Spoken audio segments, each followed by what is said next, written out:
Hello dear students. Today I want to tell about asset. Assets are expected to yield future economic benefits. What does future economic benefit? It means, if you have machinery is an asset, yes? So now the machinery you will use for the production purpose, then it will help you in the operations of your company. Then it will generate the revenue, yes?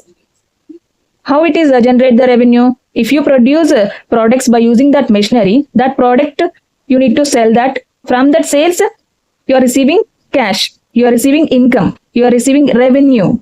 Okay, so that it generates the income.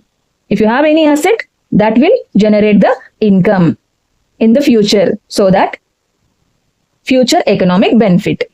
Okay, assets are two types: current assets and fixed assets. Current assets and fixed assets. Current assets are those assets likely to be converted into cash during the accounting year. So within the 1 year, some assets are converted into cash. Those assets are called as current assets. What are the examples? Cash. Cash at bank. No need to convert. Already in cash. Stock. Within the short duration, stock will be converted into cash. Debtors. Within the short duration, debtors also converted into cash. Bills receivable, prepaid expenses. These are the examples of current assets. Okay.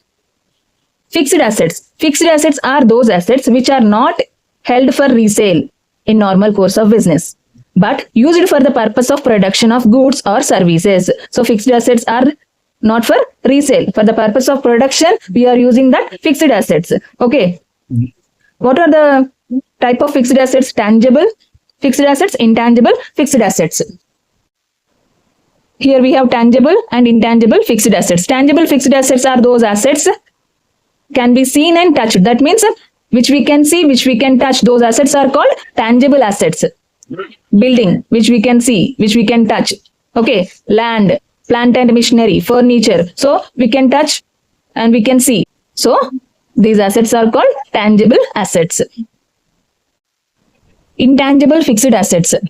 These assets are invisible, cannot be seen or touched. That means we cannot touch, we cannot see. Those assets are called intangible fixed assets. For example, goodwill. Goodwill is a reputation of organization, which we cannot see, which we cannot touch. Likewise, patents, trademarks, copyright. These are the examples of intangible fixed assets. Okay. So this is about assets. Thank you for watching. For more information, go to my channel and subscribe.